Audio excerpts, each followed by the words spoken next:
بسم الله الرحمن الرحيم. صواريخ غزة تنطلق وتضرب وسط تل أبيب، وسلسلة انفجارات تسمع في غوجدان. 6 صواريخ ثقيلة أطلقت باتجاه تل أبيب، ولم تفعل صافرات الإنذار ولا القبة الحديدية، وسقطت بالمدينة، وأعمدة دخان تتصاعد من عدة مناطق. والجبهة الداخلية التابعة للاحتلال توجه رسائل عاجلة إلى المستوطنين بالدخول الفوري إلى الملاجئ حتى إشعار آخر. وأمرت بلدية بيت شيمش وقسم الطوارئ والأمن بفتح الملاجئ العامة في جميع أنحاء مدينة بيت شيمش. وبلدات إسرائيلية على الحدود مع لبنان تبدأ بفتح الملاجئ العامة. إطلاق وابل من الصواريخ من غزة باتجاه الأراضي المحتلة. أطلق وابل من الصواريخ من غزة باتجاه الأراضي المحتلة، وتم تفعيل صافرات الإنذار في جبال القدس وتل أبيب وبالمحيم وحولون وريشون لتسيون وشوبة ونحل عوز ومتنزه تعيسيوت بملمحيم وجان شورك ونتاعيم وباتيام وكل مناطق غوجدان ومنطقة سيدروت وعسقلان ولخيش ومفلسيم ونير عام وزكيم ونتيف عترة في الغلاف. هذا وهربت وزيرة المواصلات الإسرائيلية نحو الملاجئ بعد إطلاق صافرات الإنذار. ووسائل إعلام إسرائيلية: صاروخ يصيب مبنى وسط إسرائيل. ووسائل إعلام إسرائيلية: توقف محدود لهبوط الطائرات في مطار بن غوريون مع استمرار إطلاق الصواريخ من غزة. وسمع عدوي انفجار في تل أبيب نتيجة محاولة اعتراض القبة الحديدية لصواريخ فلسطينية. وهروب جماعي للمستوطنين مع دوي صافرات الإنذار إيذانا بوصول صواريخ غزة. ومسؤول سياسي كبير لإسرائيل هيوم: سنوجه رد قاسي على إطلاق وابل الصواريخ الأخير من قطاع غزة. ومشاهد لمبنى يشتعل وسط تل أبيب. وفي خبر عاجل لصحيفة حدشوت إسرائيل: انهارت خطوط الهاتف في عدة مناطق في إسرائيل. ويدعي أحرنوت رئيس الحكومة نتنياهو يجري مشاورات أمنية في مبنى الكرياه بتل أبيب مساء اليوم. رئيس الوزراء بنيامين نتنياهو يتحدث الآن هاتفيا مع رؤساء السلطات في الجنوب: نحن مستعدون لاحتمال توسيع الحملة وضربات عنيفة ضد غزة. وحريق في أراضي زراعية بمنطقة غان يفنى على تخوم تل أبيب بعد سقوط صواريخ. وداود شهاب القيادي بالجهاد: الرد على الاغتيال يحظى بتوافق وطني وميداني، والصف الفلسطيني واحد موحد. وإذاعة الأقصى في غزة: استمرار تعليق الدراسة في غزة غدا الخميس. وفي بيان عسكري صادر عن الغرفة المشتركة لفصائل المقاومة الفلسطينية بعون الله تعالى وقوته، تعلن الغرفة المشتركة لفصائل المقاومة الفلسطينية عن تنفيذ عملية ثأر الأحرار التي تمثلت في توجيه ضربة صاروخية كبيرة بمئات الصواريخ لمواقع ومغتصبات وأهداف العدو، ابتداء مما يسمى بغلاف غزة وحتى تل أبيب، وذلك ردا على جريمة اغتيال قادة سرايا القدس جهاد الغنام وخليل البهتيني وطارق عز الدين عبر قصف همجي وغادر لمنازل مدنية، خلف كذلك عددا من الشهداء المدنيين الأبرياء الآمنين في بيوتهم. وإن الغرفة المشتركة لفصائل المقاومة الفلسطينية إذ تعلن عن هذه العملية التي تتزامن مع ذكرى معركة سيف القدس، وتؤكد على ما يلي: أولا،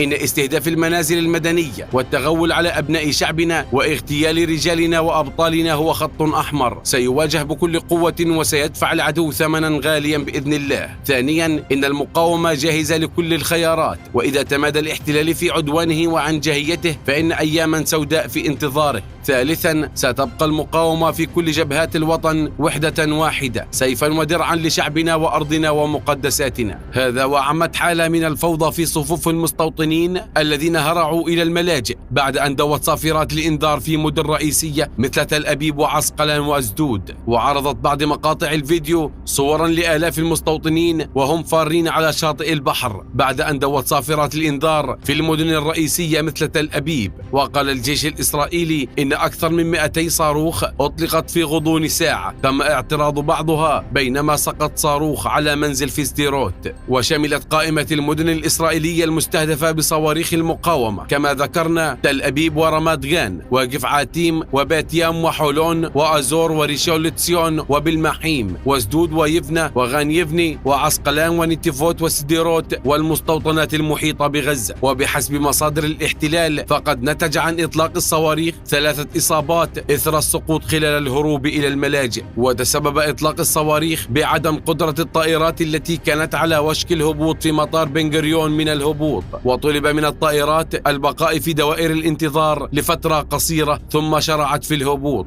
وقال جيش الاحتلال إنه رد بغارات على منصات لإطلاق الصواريخ تابعة لحركة الجهاد الإسلامي في غزة. هذا وأعلنت وزارة الصحة الفلسطينية ارتفاع حصيلة الشهداء منذ بدء العدوان على غزة أمس إلى و20 شهيدا بينهم 5 أطفال و4 سيدات. ونذكر متابعينا بالأحداث منذ صباح اليوم. كما ذكرنا، صواريخ غزة تنطلق وتضرب وسط إسرائيل، وسلسلة انفجارات تسمع في غوجدان وسط تل أبيب، و6 صواريخ ثقيلة أطلقت باتجاه تل أبيب ولم تفعل الصافرات ولا القبة الحديدية وسقطت بالمدينة، وأعمدة دخان تتصاعد من عدة مناطق. والجبهة الداخلية التابعة للاحتلال توجه رسالة عاجلة إلى المستوطنين بالدخول الفوري إلى الملاجئ حتى إشعار آخر. وبلدية بيت شيمش وقسم الطوارئ والأمن يفتح الملاجئ العامة في جميع أنحاء مدينة بيت شيمش. وبلدات إسرائيلية على الحدود مع لبنان تبدأ بفتح الملاجئ العامة. وأطلق وابل من الصواريخ من غزة باتجاه الأراضي المحتلة. وتم تفعيل صافرات الإنذار في جبال القدس وتل أبيب وبالمحيم وحولون وريشون لتسيون ونتاعيم وبيت يام وكافة مناطق غوجدان وسيدروت وعسقلان ولخيش ومفلسيم ونيرعام وزكيم ونتيفها عاترة في مناطق غلاف غزة. وهروب وزيرة المواصلات الإسرائيلية نحو الملاجئ بعد إطلاق صافرات الإنذار. ووسائل إعلام إسرائيلية: صاروخ يصيب مبنى وسط إسرائيل. ووسائل إعلام إسرائيلية: توقف محدود لهبوط الطائرات في مطار بن غوريون مع استمرار إطلاق الصواريخ من غزة. وسماع دوي انفجار في تل أبيب نتيجة محاولة اعتراض القبة الحديدية لصواريخ فلسطينية. وهروب جماعي للمستوطنين في تل أبيب مع دوي صافرة